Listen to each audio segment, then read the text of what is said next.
Olá pessoal, olá a todos. Hoje nós vamos tecer alguns comentários acerca do tema que ganhou a votação na comunidade do canal, que foi o tema Os pesos que nós insistimos em carregar pela eternidade. Esse assunto que é bem importante para nós, faz parte do nosso dia a dia, querendo ou não, e ao mesmo tempo é um problema antigo da filosofia, que busca de alguma maneira encontrar a solução dessa problemática dentro da purificação da alma humana.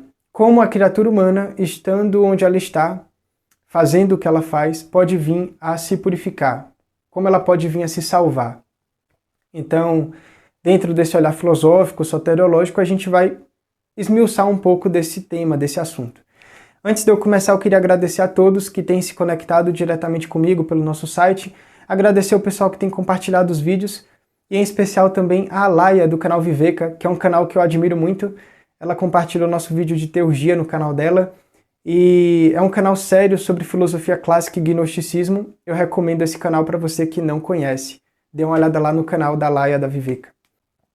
Então, vamos lá, pessoal. Antes da gente trabalhar esse tema, eu queria citar uma frase do Eliphas Levi, que ele vai escrever logo na introdução do Dogma e Ritual da Alta Magia. Essa é uma frase muito profunda, muito seminal, que ele vai falar o seguinte. Ele vai dizer: os homens, fatigados da luz, se refugiam na sombra da substância corpórea. E o sonho do vácuo que Deus enche logo lhes parece maior do que o próprio Deus. O inferno está criado. O que é que ele nos diz nessa frase? Ele fala de que em algum momento a luz foi recusada e foi substituída pela corporeidade, e nós trocamos a verdade por uma ilusão.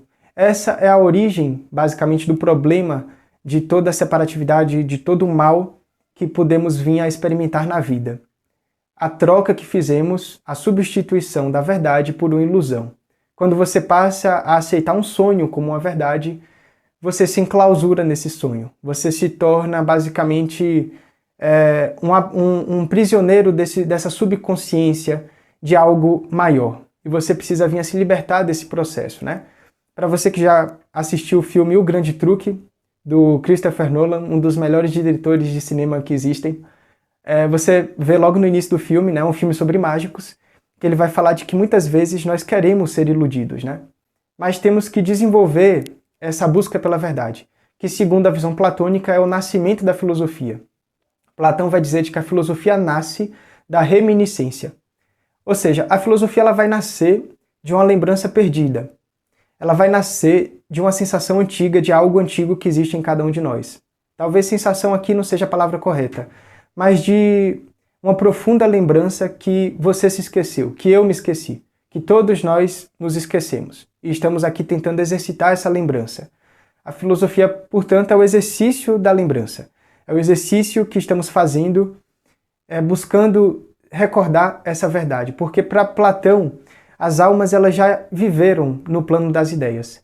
Mas quando elas vestem o mundo, quando elas se preenchem de matéria, elas se esquecem desse plano ideal. E o filósofo é aquele que busca se lembrar do plano ideal. É aquele que quer observar o fogo por trás da casca de todas as coisas do mundo. Então, preservar essa lembrança, essa sensação de querer se lembrar, é o nascimento da filosofia. Por isso que, assim, nesse vídeo, por exemplo, se as minhas palavras não alimentarem a sua necessidade de se lembrar, eu não estou fazendo filosofia aqui, segundo a ótica platônica.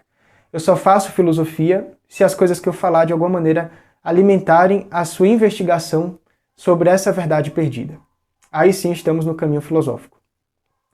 Então, ainda em Platão, a gente vai observar de que a criação do mundo, a criação do cosmos, do universo, se deu pelo Demiurgo, que é o pai do universo, segundo ele. E no momento da criação, o Demiurgo, que estava engendrando tudo matematicamente, através de vias racionais e altamente espiritualizadas, existe um princípio que nasce na criação do cosmos, que é o que Platão chama de necessidade. E a necessidade é como se fosse essa filha rebelde do Demiurgo. É essa força íncipta que vai bloquear a ordem. Então, a necessidade é um conflito elementar. É um conflito entre as essências, entre as substâncias das coisas, né? Então, na necessidade, os elementos brigam. O fogo detesta a água, porque esta apaga o seu ânimo, enquanto que a água se vê intimidada pelo calor do fogo. O ar se entedia com as coisas da terra, enquanto a terra não suporta os pensamentos aéreos do ar. Então, os elementos brigam na necessidade. E isso faz parte das raízes do mundo também. E a obra divina, digamos assim, a obra cósmica, seria a busca pelo ordenamento, a busca da centralidade que vai existir em cada um de nós. E isso vai estar inserido, basicamente, na parte mais baixa da alma do mundo, que é os fatores animais da alma, ou a alma animal. Então, a gente vai entender de que, segundo o pensamento antigo da filosofia grega, que é o pensamento dos sofistas, né? Eles vão dizer de que o nosso corpo é uma terra erguida por um daimon. Daimon aqui é entidade divina. Só que esse daimon se vê, por vezes, aprisionado nessa alma, nesse corpo. Então temos que buscar exercitar essa voz desse daimon interior, que é essa entidade divina, que busca a purificação, que busca a enosis grega, a união sagrada, a centralidade interior maior, né? E todos nós estamos buscando essa voz que cala todas as outras, essa voz central, né? E a gente vai entender como isso se contextualiza no cenário da alquimia. Então vamos falar sobre o que Paracelso trazia, e ele vai falar isso nesse livro, A Chave da Alquimia. Ele vai dizer de que em tudo existe espírito, alma e corpo. Em todas as coisas, basicamente, desde os reinos minerais até o ser humano, vão existir esses três princípios, que ele vai chamar de tria prima. A gente já fez esse desenho aqui antes, acredito, e a gente vai tentar elucidar um pouco sobre esse processo. Ele vai falar o seguinte: se você, por exemplo, pega uma tábua de madeira, certo? E você ateia fogo nela, olha só que interessante o exemplo que ele dá. Se você coloca fogo na tábua de madeira, Paracelso vai ver três coisas aqui acontecendo. Ele vai ver três coisas diferentes acontecendo nesse exemplo. Então existe uma coisa que arde, né, que traz ardência e flameja as lascas, né, que vão estar lá. Então essa ardência ele vai chamar de alma, tá? Ele vai chamar de alma. Existe uma coisa que busca sair, né? Então é a fumaça, e essa fumaça ele vai chamar de espírito. Ele vai chamar de espírito. E existe a coisa que resta, que ele vai chamar de sal ou corpo, é o pó, né? Então o pó, que vai ser o resto de toda essa queimação, é o corpo, tá?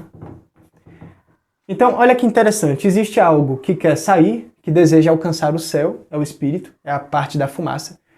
Existe uma ardência, uma coisa que arde, que flameja, que é a alma. E existe o resto daquele processo, daquele trabalho que é o corpo, que é o pó, né? E aí você pensa o seguinte, olha, se existe o pó, que é uma parte densa, então existiu algo que arde. Logo, o corpo denuncia a alma. Logo, se existe uma parte que arde, existe algo que organiza essa parte, que é o espírito. Então, qual a diferença de um corpo vivo para um corpo morto, para um corpo em cadaverização? O cadáver sendo frio já não tem mais alma para aquecê-lo e para arder aquelas motivações. Então, o sangue deixa de circular porque não existe uma consciência que anima esse organismo. Então, aquele organismo entra em putrefação, que é a parte do corpo isolado, certo? Basicamente, então, Paracelso ele vai falar de que existe uma busca por reorganizar esses elementos que vão estar presentes em todo o universo. O corpo, ele deve obediência à alma. E a alma, na visão platônica, faz parte dos astros. Por isso que a configuração dos astros vai gerar movimentos físicos, movimentos corpóreos. Eu já vi isso várias vezes acontecendo. Eu trabalho com astrologia, eu vejo sempre, às vezes, revoluções, quando temos conjunções específicas de graus muito próximos, que são conjunções fortes, né? Nós temos efeitos na pessoa que está experimentando aquilo.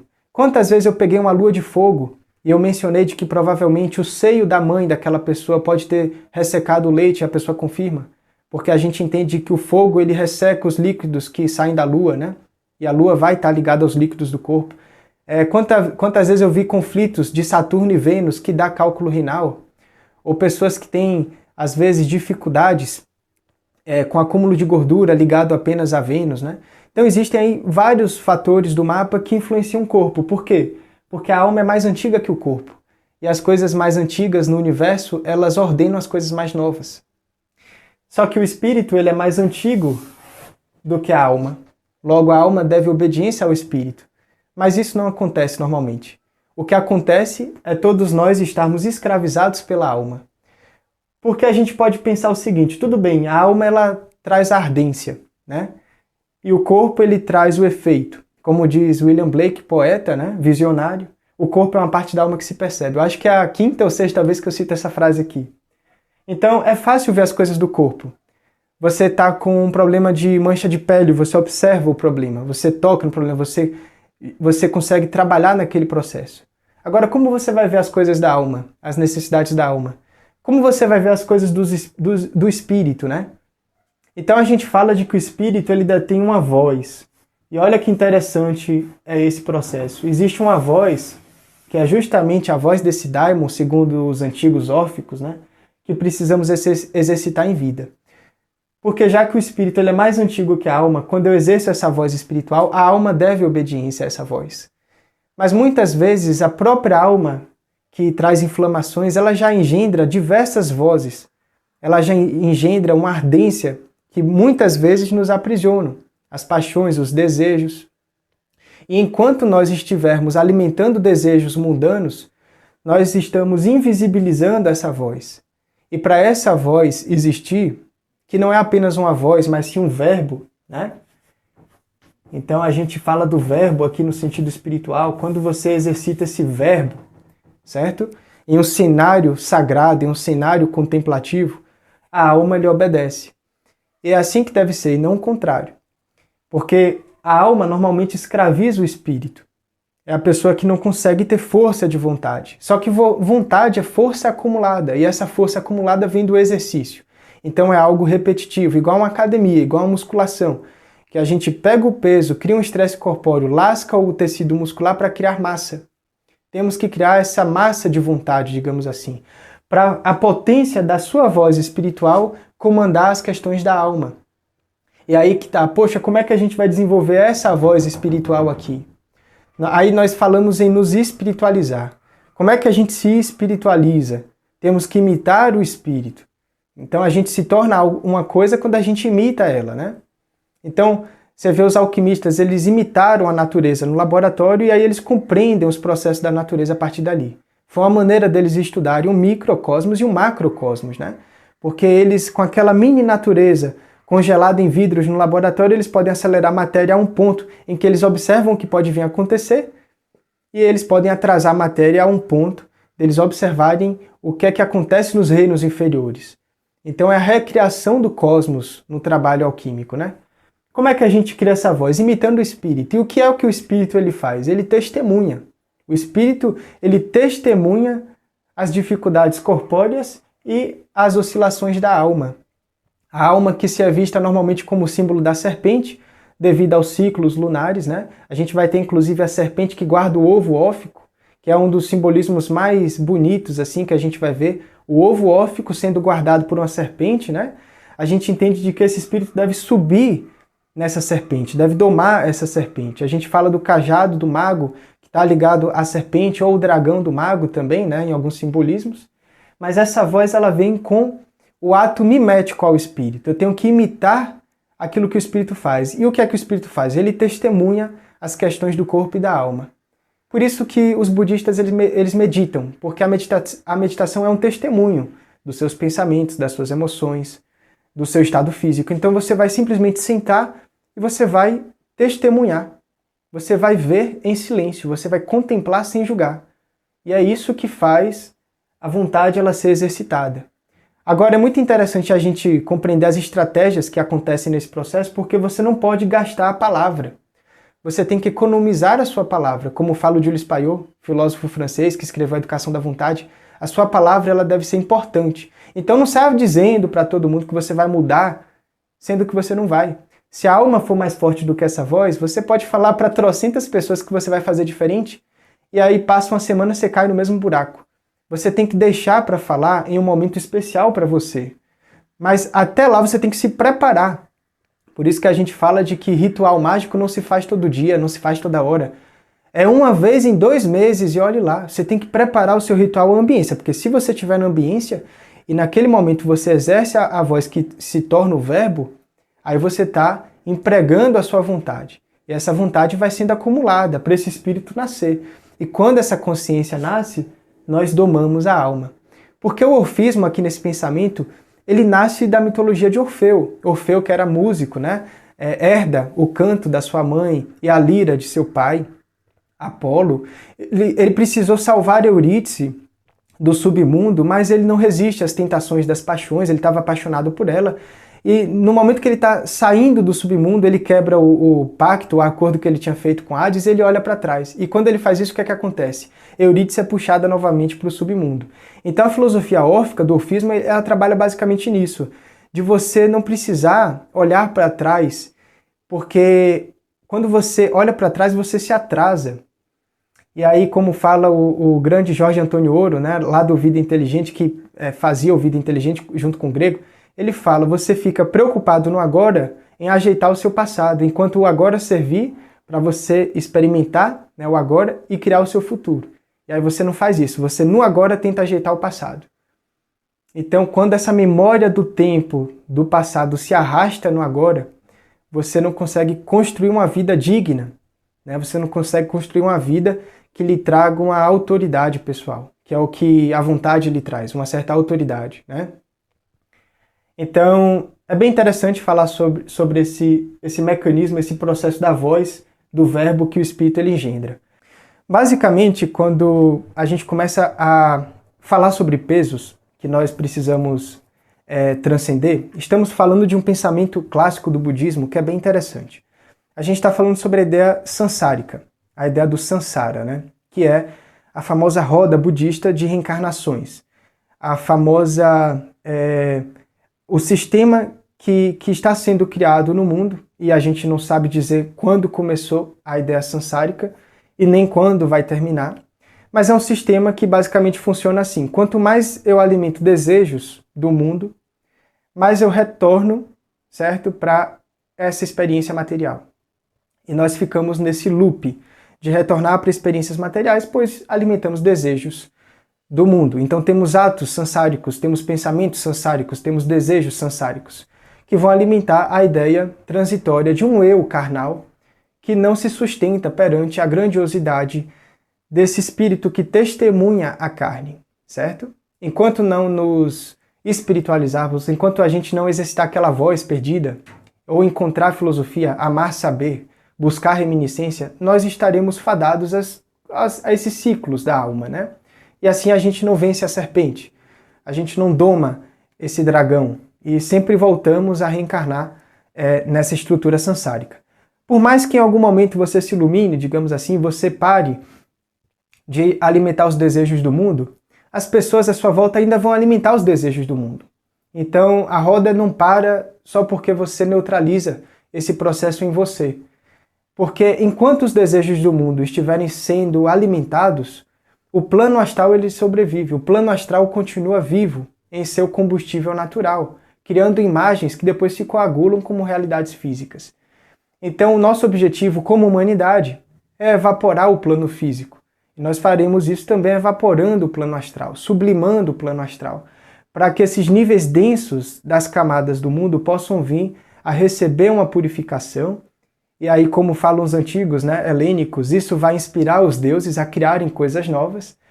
E como a gente vê nessa premissa, né, soteriológica, vamos entregar nossa alma aos deuses, vamos conduzi-la aos planos divinos, né, porque vamos purificar a nossa aura, que eles chamavam de Oshema Pneuma, vamos purificar o nosso veículo pneumático, vamos iluminá-lo, certo? Para de alguma maneira a gente transcender essa realidade física. E como fazer isso hoje? Você na sua vida, com seus problemas, aí, com seus vícios? Temos que exercitar a espiritualização. Temos que testemunhar. Temos que sentir a dor da ardência de um vício e não fazer nada. Ou seja, não ir para o ato do vício. Sentir a dor. E aí a gente vai medir o grau dessa dor. Então você tem um vício tal. E aí você vai esperar ele chegar. Você vai esperar o vício bater na porta.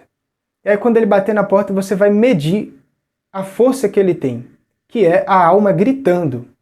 Ou, numa visão mais mágica, né, ligado aos escritos de Papy ou do Franz Bardon, para quem gosta, são os elementais famintos de calor que existem no mundo, né? Porque o mundo em si ele também está faminto de calor. E o calor está onde? Está na nossa atenção. Então esses elementais buscam o calor dos nossos olhos, né? Porque existe um mistério antigo que fala que quando você olha qualquer coisa, você alimenta essa coisa olhada. E a coisa fica querendo capturar a sua atenção. Só que enquanto darmos a nossa atenção para as coisas do mundo, nós não preservamos essa atenção em nós. E aquela voz do daimon não é criada. Logo, a matéria não se ergue. Nós não verticalizamos a nossa vida em filosofia. Nós ficamos horizontais, ou seja, sempre voltamos aos ciclos reencarnatórios, de renascimento, né? Então, pessoal, sinta a dor da agonia da alma, mas não faça nada, apenas testemunhe. Isso já é o exercício do espírito. E é difícil pra caramba. Você que tem aí sua cigarreira e você quer parar, aqui a gente não está com o intuito proselitista de chegar e dizer que tem que parar de fumar, tem que parar de... Não. Mas assim, lhe incomoda isso que você faz? Você quer tirar? Você quer tirar? Pronto. E aí você sente a dor daquela ardência, né? E você não faz nada, absolutamente nada. Você simplesmente sente a dor da ardência. Você vai perceber de que quanto mais você exercitar esse hábito de neutralização, de sentir a dor das coisas que querem sua atenção, mas você não fazer nada, você está se espiritualizando. Porque lembrando, é um ato mimético ao espírito. É complexo, né? A gente acha que espiritualização é acender um incenso e está tudo certo. Não, é o ato mimético ao espírito. Então eu vou testemunhar as paixões do mundo. E eu não vou fazer nada. Eu vou deixar elas me atravessarem e acabou. Elas vão atravessar, eu vou sentir essa inflamação e pronto. E aí eu já estou operando a alma, porque enquanto um ser, ele pede, ele está morrendo de fome, e você recusa alimento, ele começa a se putrefar. E isso faz com que as camadas densas do seu conflito comecem a ser evaporadas, dissolvidas. Esse é o processo, digamos, que precisamos fazer. Só que existem maneiras de potencializar esse processo, que a gente vai trabalhar isso daqui a alguns meses, provavelmente no final desse ano ou mais para frente, talvez em 2025, quando lançarmos aqui a primeira aula do curso de magia, onde eu quero trazer, ainda, né, estou avaliando, mas aparentemente vão ser 2 sistemas grimoriais e outros sistemas mais também interessantes que a gente vai trabalhar aqui, que vai ajudar você a, de alguma maneira, transcender esses desafios da alma. Então nós insistimos em carregar esses pesos pela eternidade, né, porque a eternidade em si, ela cria o mundo, né? O mundo e a natureza é obra da eternidade, conforme nós vemos nos corpos herméticos. Nós temos, então, que recriar a eternidade nesse tempo, que é a eternidade fatiada, é a eternidade cortada, né? Tempo, da raiz sânscrita tam, significa corte. Então, cortamos a eternidade e criamos o tempo. Ele se congela em forma de um planeta. Nós, que somos resquícios desse eterno, ou centelhas divinas, entramos neste planeta, para tentar transcender esse tempo congelado, fazer a matéria ser acelerada numa visão alquímica. Os metais, né, eles mudam seus graus e assim a gente faz o processo transmutativo, que tem ligação tanto laboratorial como também ligação com o nosso corpo, a nossa vida física e também espiritual de um modo geral. Então, a nossa matéria ela sofre transformações nesse processo e assim nós vamos nos espiritualizando. Basicamente é isso, esse foi o vídeo de hoje, espero que vocês tenham gostado.